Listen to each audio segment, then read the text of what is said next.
दुनिया भर में कोरोना वायरस से 2.7 करोड़ केस हो चुके हैं। लाखों लोग अब तक इस महामारी की भेंट चढ़ चुके हैं और करोड़ों लोगों की जान खतरे में है। ऐसे में दुनिया भर के लोग इस वायरस के खात्मे के लिए एक वैक्सीन या टीके का इंतजार कर रहे हैं। कई देश और कई कंपनियां वैक्सीन बनाने की दौड़ में है और कई वैक्सीन का ट्रायल अपने अंतिम चरण में है, लेकिन विश्व स्वास्थ्य संगठन ने अभी तक किसी भी वैक्सीन को स्वीकृति नहीं दी है। 5 टीके अब तक सबसे एडवांस स्टेज में है क्योंकि उनकी शुरुआती ट्रायल का डेटा सकारात्मक रहा है। एडवांस स्टेज के इन टीकों के लिए निर्माण और तेजी से वितरण की रणनीतियां लगभग तय कर ली गई है। तो चलिए जानते हैं 5 कोरोना वैक्सीन जिनसे दुनिया को है सबसे ज्यादा उम्मीदें।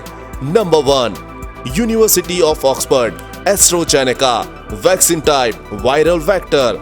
अनुमानित उत्पादन 2020 तक 1 अरब टीके।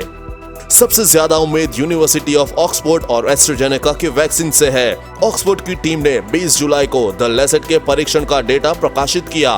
ट्रायल के शुरुआती आंकड़ों से पता चलता है कि इस वैक्सीन ने कुछ छोटे मोटे साइड इफेक्ट्स के साथ इम्यूनिटी को बढ़ाने में सफलतापूर्वक मदद की है। इस वैक्सीन का तीसरा चरण मई में शुरू हुआ और अगले महीने में आपात स्थिति में इसे जनता के लिए बाजार में उतारने का लक्ष्य रखा गया है। इसका मतलब यह है कि रेगुलेटरी बॉडीज की ओर से इसके आपातकालीन उपयोग की अनुमति मिल सकती है। हालांकि इसके ट्रायल का तीसरा चरण अक्टूबर 2022 में पूरा होगा।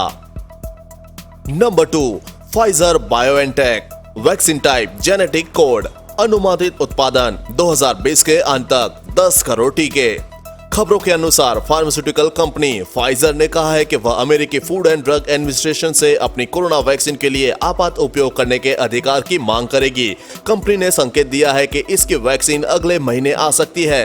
ये वैक्सीन फाइजर और जर्मनी बायोटेक मिलकर बना रहे हैं, जिसके शुरुआती ट्रायल में सामने आया है कि यह कोरोना से लड़ने में मदद कर रही है। इसके फेज 3 का ट्रायल अमेरिका में जुलाई में शुरू हुआ।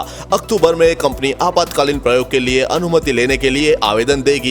हालांकि इसका भी अंतिम चरण अक्टूबर 2022 में पूरा होने की उम्मीद है। Number 3, Moderna NIAID vaccine type genetic code. अनुमानित उत्पादन और टीके। National institute of allergy and infectious disease के साथ साझेदारी में बायोटेक कंपनी मॉडर्ना mRNA 1273 नाम की वैक्सीन बना रही है। इसका फेज 3 का ट्रायल 27 जुलाई को शुरू हुआ, जिस दिन फाइजर ने अपने तीसरे चरण का ट्रायल शुरू किया था। इसके अंतिम चरण का ट्रायल अमेरिका में हो रहा है, जिसमें 30,000 वॉलंटियर शामिल है। Number 4, Sinopharm vaccine type virus base. अनुमानित उत्पादन 1 साल में करीब 22 करोड़ टीके।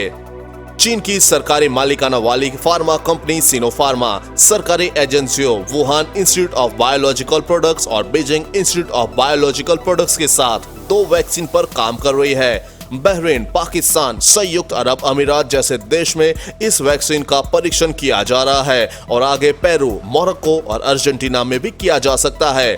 कंपनी ने साल 2020 के खत्म होने से पहले इसे पब्लिक के लिए उपलब्ध करवाने का लक्ष्य तय किया है। Number 5, Gamaleya Research Institute vaccine type viral vector. अनुमानित उत्पादन सितंबर 2020 से सालाना 50 करोड़ टीके। 11 अगस्त को रूसी राष्ट्रपति पुतिन ने घोषणा की रूस से सबसे पहले कोरोना वायरस वैक्सीन का टीका बनाने की। हालांकि उसी समय रूस के बाहर के कई वैज्ञानिकों ने इसकी ट्रायल प्रक्रिया के बारे में सवाल उठाया। इसे रूस का गैमालिया रिसर्च इंस्टीट्यूट विकसित कर रहा है, जिसे स्पुतनिक वी नाम दिया गया। इसके बारे में रूस ने शुक्रवार को लैंसेट मेडिकल जर्नल में प्रारंभिक 2 चरण के ट्रायल की जानकारी दी है। जर्नल में कहा गया है कि वैक्सीन को 2 फॉर्मुलेशन के साथ 2 बार में 21 दिनों के अंदर एंटीबॉडी प्रतिक्रिया को प्रेरित करती है। 42 दिनों के भीतर इसका कोई गंभीर साइड इफेक्ट नहीं होता। इसके अलावा Sinovac, CanSino, Johnson and Johnson, Novavax भी वैक्सीन की विकसित करने की कतार में है। भारत के रूसी वैक्सीन स्पुतनिक वी के निर्माण में सहयोग करने की संभावना है। आपको ये खबर कैसी लगी नीचे कमेंट बॉक्स में लिखकर बताएं। वीडियो को लाइक और अपने दोस्तों के साथ शेयर करना ना भूलें। साथ ही कोरोना वैक्सीन से जुड़ी हर खबर सबसे पहले पाने के लिए चैनल को सब्सक्राइब कर लें।